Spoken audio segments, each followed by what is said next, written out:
বন্ধুরা, তোমরা কেমন আছো? আমার আপন মামির সাথে যা করেছি সেটা শুনলে তোমাদের শরীরের লোম দাঁড়িয়ে যাবে, তোমাদের মেশিন দিয়ে পানি আসবে। তাই গল্পটি শোনার আগে অবশ্যই কানে হেডফোন লাগিয়ে নিও আর হাতের কাছে টিস্যু রেখে দিও। যে গল্পটা বলব সেটা শুনলে তোমাদের বুকের ভেতর এক অজানা শিহরণ উঠবে।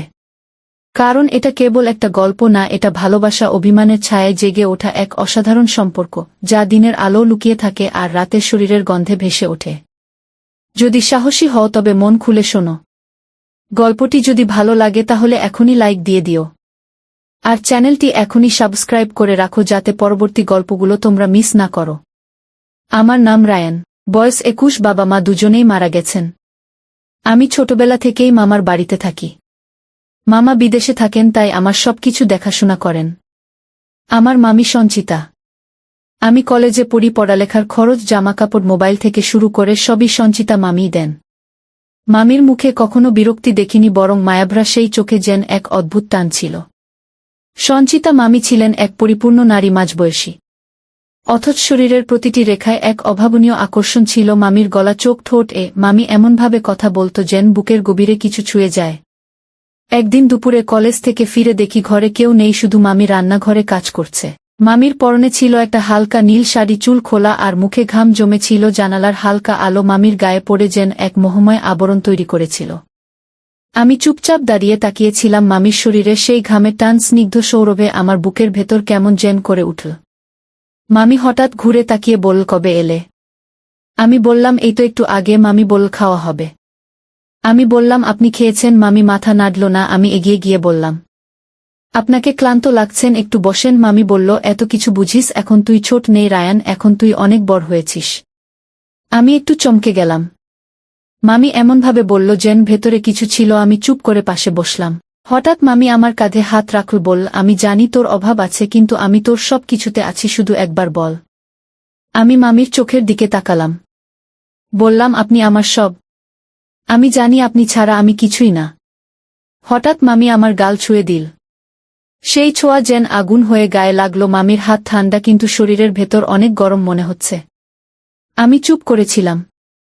মামি বলল, ভয় পাস না, আমি তোর মামি ঠিকই, কিন্তু আমি নারী। আমারও তো একটা মন আছে, তুই কি সেটা বুঝিস না? আমি ধীরে ধীরে বললাম, আমি সব বুঝি মামি। আমি কখনো সাহস পাইনি বলার, কিন্তু আমার চোখ সব বলে দিয়েছে। আমি যতবার আপনাকে দেখেছি মনে হয়েছে আমি কিছু একটা অনুভব করছি। মামি হেসে বলল, রায়ান শোন, ভালোবাসা হয় শরীর ছুঁয়ে, মনের গভীরে ঢুকে। আজ আমি তোর সামনে দাঁড়িয়ে আছি, তুই যদি চাস তাহলে আমি তোর একান্ত আপন হতে পারি। আমি চুপ হয়ে গিয়েছিলাম, কিছু বলিনি। মামি কাছে এসে আমার ঠোঁটের একপাশে হালকা করে একটা চুমু খেল। বলল, এটা বুঝিস আদর না আহ্বান, সেটা রাতের বাতাসে টের পাবি। রাতে আমি জানালার পাশে বসেছিলাম। হাওয়ার সঙ্গে মিশে ছিল সঞ্চিতা মামির গালের সেই ছোঁয়া। আমার চোখ বন্ধ করে মনে হচ্ছিল ওর ঠোঁট আমার ঠোঁটে যেন ধীরে ধীরে নামছে। আমি জানতাম এই শুরু, আর এই শুরুতেই আছে শেষ পর্যন্ত গিয়ে হারিয়ে যাওয়ার মতো এক উত্তপ্ত ভালোবাসার গল্প। রাত তখন প্রায় 12টা। আমি ফোনটা নিয়ে বিছানায় বসে আছি। হঠাৎ স্ক্রিন জ্বলে উঠল, মেসেজ, সঞ্চিতা মামি লিখেছে, ঘুমাচ্ছ? আমি থমকে গেলাম। লিখলাম, না, আপনি বলুন। মামি কিছুক্ষণ চুপ, তারপর লিখল, আজ রাতে জানালার পাশে দাঁড়িয়ে আকাশ দেখছিলাম। হঠাৎ মনে হলো এই আকাশের নিচে কেউ একজন আমার খুব দরকার, যে আমার পাশে বসে থাকবে আর আমি তার কাঁধে মাথা রাখব। আমি লিখলাম, আমি তো আছি মামি, আমি তো পাশে থাকি। ও লিখল, পাশে থাকা আর একান্ত থাকা এক নয় রায়ান। আমি বললাম, আপনি কি বলতে চাইছেন? মামি লিখল, আজ তুমি দরজার বাইরে এসে দাঁড়াও, আমি বুঝে যাব তুমি আমায় বুঝেছ। আমি চুপ হয়ে গেলাম, কিছুক্ষণ চোখ বন্ধ করে শুয়ে থাকলাম। মনে হচ্ছিল বুকের ভেতর থেকে কেউ ডাকছে। আমি আস্তে করে দরজা খুলে বারান্দায় এলাম।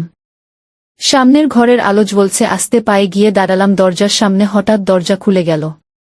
সঞ্চিতা মামি সামনেই দাঁড়িয়ে, ওর মুখে অদ্ভুত শান্তি। পরনে পাতলা গোলাপি নাইটি, চুল খোলা। আমি কিছু বলার আগেই মামি হাত ধরে টেনে ঘরে নিয়ে গেল। বলল, আজ আর কথা না, শুধু আদর হবে। আমি বললাম, আপনি এতদিন কি লুকিয়েছিলেন? মামি বলল, নিজের তৃষ্ণা নিজেরই ভিতরে রেখেছিলাম। আজ তোমার চোখে সেটা খুঁজে পেলাম। মামি আমার গালে হাত রাখল। আমি চোখ বন্ধ করলাম। হঠাৎ ঠোঁটে একটানা উষ্ণ স্পর্শে আমার ঠোঁট কেঁপে উঠল। আমি জড়িয়ে ধরলাম মামিকে। তার শরীরটা একেবারে নরম, উষ্ণ। আমি বললাম, আপনি যদি থামাতে চান তাহলে এখনই থামান। মামি বলল, না রায়ান, আজ আমি তোমার হতে চাই পুরোপুরি। সঞ্চিতা মামি আমাকে বিছানায় বসিয়ে ওর পাশে এল। ওর চোখ দুটো ছিল জলের মতো স্বচ্ছ। আমি হাত ধরলাম, ও চুপচাপ ছিল। তারপর আমার বুকের উপর মাথা রাখল, বলল, এতদিন ধরে এই মুহূর্তটার স্বপ্ন দেখেছি। আমি শুধু বললাম, আজ থেকে এটা স্বপ্ন না, বাস্তব। আমি ওর চুলে হাত রাখলাম, ধীরে ধীরে ওর কাঁধে ঠোঁট ছুঁইয়ে দিলাম, সেখান থেকে গলায়, তারপর গালের কাছে এসে মুখ থামল না। ঠোঁট ঠোঁটের সঙ্গে মিশে গেল, দীর্ঘ চুমু চলল অনেকক্ষণ, যেন নিঃশ্বাস বন্ধ হয়ে এল। ওর ঠোঁটে ছিল লিপবামের হালকা স্বাদ, গায়ে এক অদ্ভুত উষ্ণতা। আমি ওকে কাছে টেনে নিলাম, ওর বুক আমার গায়ে ধাক্কা খাচ্ছিল, নিঃশ্বাস কাঁপছিল। আমি বললাম, আপনি যদি চান থামতে পারি। ও বলল, না, আমি থামাতে চাই না। আমি ওর পিঠে হাত রাখলাম, শাড়ির উপর দিয়ে নরম ত্বকের নিচে কেমন যেন আগুন ছিল। ওর চোখ বুজেছিল। আমি ফিসফিস করে বললাম, আপনি সুন্দর। মামি হেসে বলল, আজ শুধু নাম ধরে ডাকো সঞ্চিতা বলো। আমি বললাম, সঞ্চিতা, তুমি আজ আমার। আমরা চুপচাপ বিছানায় শুয়ে রইলাম। ও আমার বুকের উপর হাত রেখেছিল, আমি ওর পেটে হাত রাখলাম। ওর শরীরটা ধীরে ধীরে কাঁপছিল। ও বলল, তুমি জানো না কতদিন ধরে আমি এই ছোঁয়ার অপেক্ষায় ছিলাম। আমি বললাম, আমিও। সেই রাতে কোনো কথা ছিল না, শুধু শরীরের নীরবতা আর হৃদয়ের শব্দ। রাতের সেই চুপচাপ বিছানা সকালে ভাঙো সঞ্চিতা মামির দীর্ঘ নিঃশ্বাসে। আমি চোখ খুলে দেখি জানালার পাশে দাঁড়িয়ে ও তাকিয়ে আছে বাইরে। ওর গায়ে এখনো সেই রাতের আলো লেগে আছে। আমি আস্তে করে বললাম, ঘুম আসেনি। ও বলল, ঘুম আসলেও মন তো শান্ত ছিল না রায়ান। আমি পাশে গিয়ে দাঁড়ালাম, বললাম, কি হয়েছে, তুমি কাঁদছো? ও বলল, হ্যাঁ, আমি কাঁদছি কারণ আমি তোর মামি, আমি তোর মা হতে পারতাম। অথচ আমি এখন এক নারী যার শরীরটা তুই ছুঁয়েছিস। আমি চুপ করে দাঁড়িয়ে রইলাম, কিছু বলিনি, শুধু ওর কাঁধে হাত রাখলাম। ও বলল, ভয় পাচ্ছি রায়ান। আমি বললাম, ভয় কিসের? ও বলল, সমাজের লোকদের। তোর মামার কথা চিন্তা করেছিস? একবার যদি কিছু জানে আমাকে হত্যা করে ফেলবে। তোর কিছু হবে না, কিন্তু আমি শেষ হয়ে যাব। আমি বললাম, কিন্তু আমরা তো জোর করে কিছু করিনি, আমরা কারো ক্ষতি করিনি। ও বলল, সমাজ তা বোঝে না রায়ান, ভালোবাসা বুঝলেও রক্তের সম্পর্ক ভাঙা মানতে পারে না। আমি বললাম, তুমি চাও আমি দূরে যাই? ও চুপ করে রইল, তারপর বলল, পারবি, তুই পারবি দূরে যেতে? আমি ওর চোখে তাকিয়ে বললাম, না, পারব না, কারণ তুমি শুধু আমার মামি না, তুমি আমার হৃদয়ের স্পর্শ, তুমি আমার অনুভবের ভিতরে ঢুকে গেছ। সঞ্চিতা বলল, তাহলে একটা প্রতিজ্ঞা কর, আজ থেকে যা করবি শুধু আমাদের ভেতরে থাকবে। দিনের বেলায় আমি তোর মামি, তুই আমার ভাগ্নে, কিন্তু রাতের অন্ধকারে আমি হব তোর সঞ্চিতা, তুই হব আমার রায়ান। তুই যেভাবে চাইবি আমাকে পাবি, আমি কারো স্ত্রী নই, তখন আমি হব তোর সম্পূর্ণ। আমি ওর সামনে হাঁটু গেড়ে বসে ওর হাত ধরলাম, বললাম, প্রতিজ্ঞা করছি, আমি তোমাকে কাঁদতে দেব না কখনো, আমি তোমার শরীর আর মনকে আলাদা করব না। তুমি যেদিন বলবে থাম, আমি থেমে যাব, তুমি যেদিন বলবে নাও, আমি তোমাকে নিয়ে উড়ে যাব। ও আমার গাল ছুঁয়ে বলল, রায়ান, আজ রাতে আবার আসবি তো? আমি বললাম, হ্যাঁ, আজ আর কোনো ভয় থাকবে না, শুধু ভালোবাসা। তুমি আমাকে ডাকলেই আমি আসব, কারণ এই শরীরের স্পর্শে এখন আমার জীবনের তৃষ্ণা মিশে গেছে। সেই রাতে বিছানায় শুয়ে ঘুম আসেনি, আমার কানে বারবার ঘুরে ফিরে আসছিল সঞ্চিতার কণ্ঠ, রায়ান, আজ আমি তোকে ভালোবেসে ফেলেছি, এই ভালোবাসা এখন পাপ হোক আর পুণ্য আমার কিছু যায় আসে না। রাত তখন 11টা, আমার ফোনে একটানা মেসেজ আসছে, একটার পর একটা। সবগুলো সঞ্চিতা মামি পাঠাচ্ছে।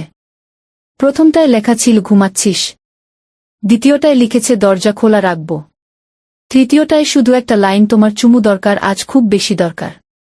আমি ফোন রেখে উঠে দাঁড়ালাম, আস্তে করে ঘর থেকে বেরিয়ে গেলাম, পেছনের দরজাটা খুলে দেখি সারা বাড়ি নিস্তব্ধ, শুধু ওর ঘর থেকে হালকা আলো বের হচ্ছে। আমি ধীরে ধীরে দরজার কাছে গেলাম। ভিতরে ঢুকেই দেখি বিছানায় বসে আছে সঞ্চিতা, পরনে পাতলা কালো নাইটি, চুল খোলা, চোখে একরাশ তৃষ্ণা। আমাকে দেখেই ও উঠে এসে বলল, আজ আমাকে আর জিজ্ঞেস করবি না, আমি প্রস্তুত, আমি তোকে চাই যেমন তুই চাস। আমি কিছু না বলে ওকে জড়িয়ে ধরলাম, ঠোঁটে ঠোঁট রেখে গভীর চুমু খেলাম। সেই চুমুতে ছিল আগুন, ছিল নর্মতা, ছিল দুঃখ, ছিল ভালোবাসা। আমি ওকে বিছানায় শুইয়ে দিলাম। ও বলল, রায়ান, আজ আমাকে ভালোবাসার মতো নয়, প্রয়োজনের মতো ছুঁয়ে দাও। আমি ওর কাঁধ গলা ঘাড়ে একের পর এক চুমু খেতে থাকি। ওর শরীরটা নরম গরম কাঁপছিল, ওর নিঃশ্বাস বড় হচ্ছিল। ও বলল, রায়ান, আমার বুক জ্বলে যাচ্ছে, তুই আমার ভিতরে ঢুক না, আমি তোকে চাই পুরোটা। আমি বললাম, আমি এখন তোর সঙ্গী, তোর স্বামী, তোর ভালোবাসার পুরুষ। ও বল, হ্যাঁ, তুই আমার, আমি এখন তোকে ছাড়া বাঁচতে পারব না। আমি ওকে পুরো শরীর জুড়ে অনুভব করছিলাম। ওর প্রতিটি উত্তাপ আমি গায়ে মেখে নিচ্ছিলাম। ওর পেট, বুক, কোমর, আমি ওকে এক মুহূর্তের জন্য ছেড়ে দিচ্ছিলাম না। আমরা দুইজন এক হয়ে গেছিলাম, তৃষ্ণায় ক্লান্ত, ভালোবাসায় পূর্ণ। রাত অনেকটা কেটে গেছে, আমি ওর কানে ফিসফিস করে বললাম, সঞ্চিতা, আমি এখন শুধু তোর, তুমি আমার সবকিছু। ও চোখে জল নিয়ে বল, রায়ান, আমি এখন তোকে ছাড়া মরেও শান্তি পাব না। আমরা দুজন চুপচাপ বিছানায় জড়িয়ে ছিলাম। জানালার বাইরে বাতাসে ছিল এক নতুন দিনের গন্ধ, আর ভেতরে ছিল শুধু শরীরের ঘাম, ভালোবাসার উত্তাপ আর নিঃশব্দ চুমুর শেষ ছায়া। সন্ধ্যা নামতেই আমি ফোনে ব্যস্ত। হঠাৎ দরজার পাশে দাঁড়িয়ে থাকা সঞ্চিতাকে দেখে চমকে উঠলাম। ওর চোখ লাল, গলা শক্ত। আমি বললাম, কি হয়েছে? ও কিছু বলল না, হঠাৎ করে বলল, সেই মেয়েটা কে, যার মেসেজ তুমি দুপুরে পেয়েছিলে? আমি বললাম, কি বলছো তুমি?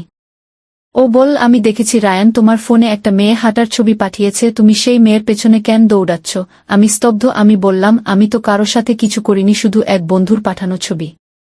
ও বল, তুই বুঝিস না, আমার শরীরে যখন তুই ছুঁয়েছিলি তখন আমার মন তোকে ছুঁয়েছিল, আর তুই সেই মনকে আজ আঘাত করলি।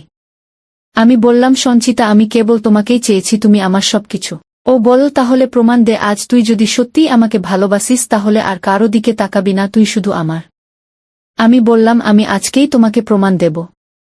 রাতে ওর ঘরে গিয়ে আমি দেখলাম সঞ্চিতা কাঁদছে।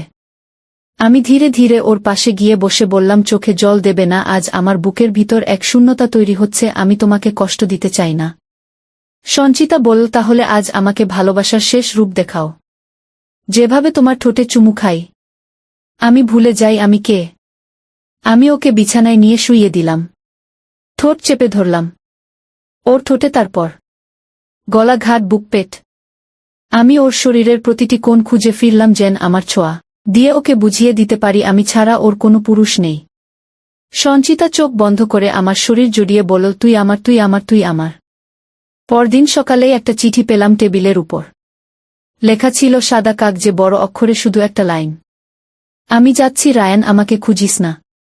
আমার গলা শুকিয়ে গেল। আমি ছুটে গিয়ে ঘর খালি দেখলাম, ও নেই কোথাও, ওর জামাকাপড় নেই, ঘরের ঘ্রাণটুকু শুধু পড়ে আছে। আমি ফোন করলাম, সঞ্চিতার নম্বর বন্ধ।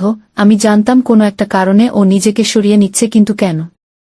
আমি তো কিছু করিনি, শুধু ভালোবেসেছি, সেই ভালোবাসা আজ আমায় পোড়াচ্ছে। রাতে একা বিছানায় শুয়ে ওর শরীরের ঘ্রাণ আমার কাঁধে লেগে আছে মনে হচ্ছে। চোখ বন্ধ করলেই ওর ঠোঁট আমার ঠোঁটে আসছে। আমি চিৎকার করে বললাম, ফিরে এসো সঞ্চিতা, আমি আর পারছি না। কয়েকদিন কেটে গেল। একদিন হঠাৎ দরজার সামনে সঞ্চিতা দাঁড়িয়ে কাঁদছে।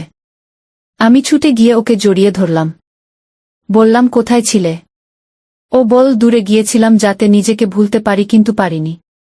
আমি বললাম, আমি কি কিছু ভুল করেছিলাম? ও বলল, না, তুমি কিছু করনি রায়ান। আমি শুধু নিজেকে ক্ষমা করতে পারছিলাম না। কিন্তু আজ বুঝলাম, ভালোবাসা কোনো গোপন সম্পর্ক নয়, এটা শরীরের চেয়ে অনেক গভীর। ও বল, আমি তোমার কাছে ফিরে এসেছি যদি এখনো জায়গা থাকে। আমি বললাম, আমার বুক এখনো খালি, তুমি থাকো শুধু। সেই রাতে আমরা বিছানায় ফিরে এলাম, আবার পুরনো ছায়া ফিরে এল। সঞ্চিতা আবার আমার গলা, ঘাট, ঠোঁট স্পর্শ করতে লাগল। আমি বললাম, তুমি কি এখন ভালোবাসা ফিরিয়ে নিতে এসেছ? ও বলল, না, আমি ভালোবাসা দিয়ে মরতে এসেছি। তখন অনেক রাত। সঞ্চিতা বিছানায় আমার পাশে শুয়ে আছে, ওর হাত আমার বুকে। আমি জিজ্ঞেস করলাম, তুমি কি আমায় মাফ করেছ? ও বল, তুই কোনো পাপ করিসনি, আমি করেছি। তোর বয়সে তোর জীবনে আমি ঢুকে পড়েছি, তোর জীবনটা অন্য রকম হতে পারত। আমি বললাম, আমার জীবন এমনই হওয়ার ছিল যাতে তোমাকে পাওয়া যায়। সঞ্চিতা বলল, রায়ান, তুই আমার শরীর চেনালি, অনুভব বুঝালি, আমি তোকে, আজ তোকে আমার শরীর মন সব দিয়ে ফেলেছি। আমি ওর ঠোঁটে চুমু খেলাম দীর্ঘ সময়। সারারাত একটানা চুমু, ওর গলায়, ঘাড়ে, বুকের মাঝখানে। নিচে হাত রেখে ওকে আঁকড়ে ধরলাম। মামি বল, আমি আর কাউকে চাই না, তুই এখন আমার স্বামী, আমার প্রিয়, আমার প্রেম। রাতের শেষ ভাগে ও বল, একটা অনুরোধ করব। আমি বললাম, বলো। ও বল, আজ রাতের পর আমি আর এখানে থাকব না, তোর ভবিষ্যৎ নষ্ট করতে চাই না, তোকে নিয়ে পালাতে চাই না, তুই পড়াশোনা শেষ কর, তুই আমাকে মনে রাখিস, যতবার চোখ বন্ধ করবি আমার ঠোঁট মনে করবি, যতবার ঘুম আসবে না আমার গন্ধ খুঁজে নিস। আমি কিছু বলতে পারছিলাম না, শুধু ওকে জড়িয়ে ধরলাম, চুমু খেতে লাগলাম বারবার। আমি বললাম, তুমি চলে যেও না। ও বল, যেতে হবেই রায়ান, কারণ সমাজ আমাকে ক্ষমা করবে না, তোর জীবনও একদিন প্রশ্ন তুলবে। সকালে ঘুম ভাঙতেই দেখি পাশে কেউ নেই, টেবিলে একটা চিঠি, ওর লেখা। আমি পড়ে ফেললাম, রায়ান, তুই আমার জীবনের একমাত্র পুরুষ, তুই আমার রাতের ঘ্রাণ, তুই আমার ঠোঁটের শেষ চুমু, এখন আমি যাচ্ছি, ভালো থাকিস। আমি জানালার পাশে দাঁড়িয়েছিলাম, বাতাসে এখনো সঞ্চিতার গন্ধ ভেসে আসে, মনে হয় কখনো বিছানার চাদরটা নাড়লেই ওর ঠোঁট গায়ে লেগে যায়। আমি জানি ও আর আসবে না, কিন্তু আমার হৃদয়ে ও একমাত্র, যাকে আমি বলেছি স্নেহ নয়, প্রেম নয়, শুধু বলেছি তুমি আমার ভালোবাসা।